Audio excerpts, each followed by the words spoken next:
major international story of this morning is the ruling from the U.S. Supreme Court. They've struck down Donald Trump's sweeping global tariffs, ruling that he overstepped his authority by invoking emergency powers to impose broad import taxes. The decision delivers a major blow to a central pillar of his trade agenda and curbs presidential power over tariffs moving forward. A 6-3 decision from the U.S. Supreme Court. Chief Justice John Roberts writing the ruling there. Let's go to Ian Lee from the Sprott School of Business, an associate professor there, and I think one of the sharpest economic minds in the country. Our first call, Ian, was you this morning. Thanks for coming on. Thank you very much, Elias. So, your reaction here, what does this Supreme Court ruling mean for global trade?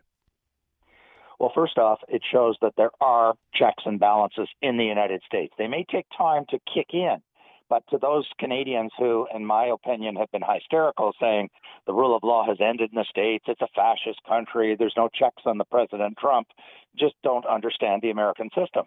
Because a president acts illegally doesn't mean that literally the next morning something bad happens or that the Supreme Court kicks in or rules against him. It takes time, but there are checks and balances.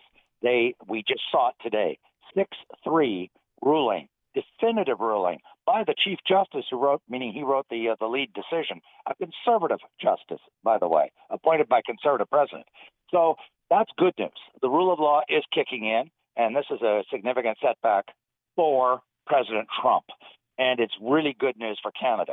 That's the good news. But very quickly, Elias, the bad news is it's creating enormous uncertainty because there are other statutes of the U.S. Congress that have been passed in the past that give the president authority to impose tariffs. So we don't yet know what Trump is going to do. He was very angry today. He said it was an appalling decision.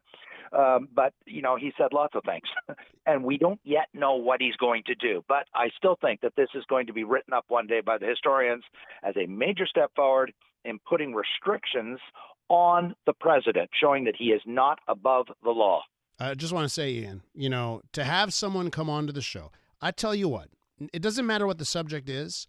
When we have guests on the show, and I think it's every time I turn on the TV or listen to radio, other shows, it is always a hysteria that doesn't represent reality on so many things because Donald Trump is involved. And I just want to highlight another point that you made that people just don't understand. U.S. federalism, okay, the way the United States system is set up and that Constitution, I mean, no system is perfect and completely airtight against dictatorships, but the U.S. system is the most airtight against that, the way they do things, the power of the states. So thank you for being a voice of reason, because, generally speaking, and now I honestly don't know what to do anymore, because generally what will happen on this show, like a guest will just throw in almost like a comma, Trump's a fascist, and they'll just continue with their answer. Yeah. And I don't know what to do because I don't want to derail interviews for like 15 minutes to debate that issue. But it's just nice to hear a guest who actually gets it, that there's so many checks and balances in the U.S. Elias, and I'm going to just reiterate on this just very quickly, but I agree with what you just said. I've been studying the U.S. my entire, adult life. I've traveled to the United States, I don't know how many times, literally several hundred in my lifetime. I've done 2 sabbaticals living in the States, including Washington, D.C. at the American University. My sister's an American. I'm in the States as I'm speaking to you right now. And what I've argued to my students for 35 years is that there are so many checks and balances. First off, the Congress, the House of Reps, is not the Parliament of Canada. In other words, you can have the other party controlling the House of Reps that checks the president. This happens all the time, a divided House. You can have a Democratic-controlled House and a Republican president, or vice versa. Unlike the Canadian system or the parliamentary system, where the MPs of the majority party have to vote like trained seals to support their prime minister. They don't have that system. And the Senate is yet another check. And then you've got the courts. And then you've got public opinion. You've got protests. You've got people writing op-eds. I mean, there are just so many checks and balances in the United States. And you're right. It is set up to precisely ensure that no one group becomes so powerful that there is no checks and balances. And they set that up 250 years ago, and the system works. And today is a textbook example for those people who don't understand that. But what's interesting, Ian, is that the things that we've just been discussing, some people will take what we've just said here as we support Trump. And you know what I mean? Yeah, like, no, I don't. They just don't get it. It's like, no, that's not what we're saying. That's right. Okay. I'm happy. I celebrate the Supreme Court, what they did today. I agree with the Supreme Court. I said when he imposed those tariffs, one only has to read the emergency legislation that he was using to support the tariffs. That law doesn't even mention the word tariffs. It does not grant the president the right to impose tariffs, which is exactly what the Chief Justice said today. I'm not a lawyer, but, I do read English. That's the only language I really speak well.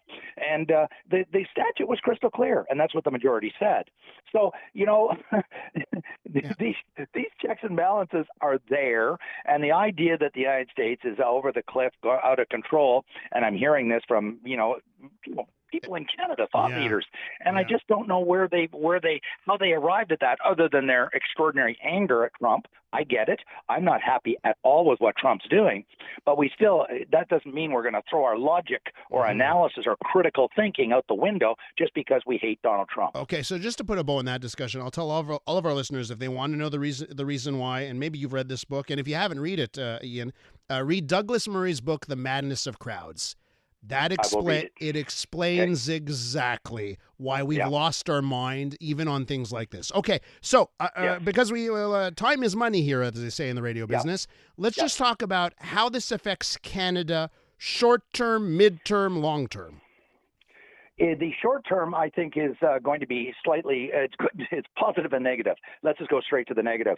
This is going to create yet more uncertainty, the last thing we need, about what are the rules of the game now going forward. Business hates uncertainty. I was in a bank for 9 years. I saw this. The one thing that businessmen and businesswomen really hate, decision makers, is not knowing what the rules of the game are. So right now we're in this state of flux, that old line of, who's on first? I'm on first. No, you're on second. No, I'm on third. We've got just mass blooming confusion right now. And I hope that Trump, he's still the president. I hope he produces clarity and says, I'm not going to introduce new tariffs on Canada, for example. We don't yet know. The next 2 or 3 weeks, I believe, are going to be critical. We're not going to find out in 2 or 3 years. We're going to find out in the next few days or weeks what he's going to do. So that's point one. Point two is that this reinforces, once again, I believe, why it is so important for the Canadian government, the negotiators, to start negotiating with Trump for a new CUSMA, a new trade agreement with the United States, to try to reduce. The reason I'm so big on it, people say, you don't trust the United States. We want rules. Rules are always better than anarchy. Imagine hockey. We're all hockey fans. Imagine if there were no referees on the ice and nobody knew what the rules were. You can skate, you can trip, you can hook, you can spear. Oh, maybe you can't, maybe you can. You can't have a hockey game if you don't have rules. You can't have a football game without rules. All that CUSMA is the set of rules that govern trade. So whenever someone says, oh no, we don't want a bad CUSMA, what they're saying is we'd rather have anarchy and chaos over an imperfect set of rules. I'll take imperfect rules over no rules. Anarchy is the law of the jungle, where anybody can do anything they want, and I don't think that's a good system. That's why we need a CUSMA. And that's the second message. Yeah, and did you want to add one more thing to that while we still have the time? Yes. Yeah. Go ahead. Well, I think that this is going to put pressure also on the Liberal government to speed up, diversification, and to speed up their economic plans because, notwithstanding what's going on, he is going to be gone from office in 2.5 years. There's no doubt about that in my mind. He's not going to have a coup d'etat and all that hysterical nonsense that people suggest. And so I think very quickly, Elias, whoever becomes the next president, I'm not predicting who it's going to be, Republican or Democrat, but I will make this prediction. The pendulum swings back and forth in the States. I believe the next president, Republican or Democrat, will not be anywhere near as extreme or draconian as Trump has been, or unpredictable. I believe that they're going to start to move back to the center. We saw it with the vote in the House of Representatives last week that overturned the president. Now we see it with the Supreme Court. And I think the next president, whoever it is is going to be somewhat more reasonable and less destructive to the Canadian relationship. Ian, you come back anytime. We'll try and focus more on tariffs the next time, too. Okay. Thanks very much. And I'll leave you with this. If you want, maybe we don't want rules in hockey games, because the one they're playing right now with plenty of rules, Canada's down 2-0 to Finland. So there's your update there. That's depressing. Yes. Very bad news. All right, Ian, be we're well. We're all on the Canadian side. Ian Lee right there from the Sprott School of Business. I'm Dylan Playfair. And I'm Tyler Smith. We're putting loneliness in the penalty box by talking to some of our favorite athletes about the importance of friendship. This is Bromance. Bromance is brought to you by Charm Diamond Centers, proudly Canadian-owned and operated. Charm has been part of your love stories and bromances for over 50 years. And you can find Bromance on the iHeartRadio network or wherever you get your podcasts.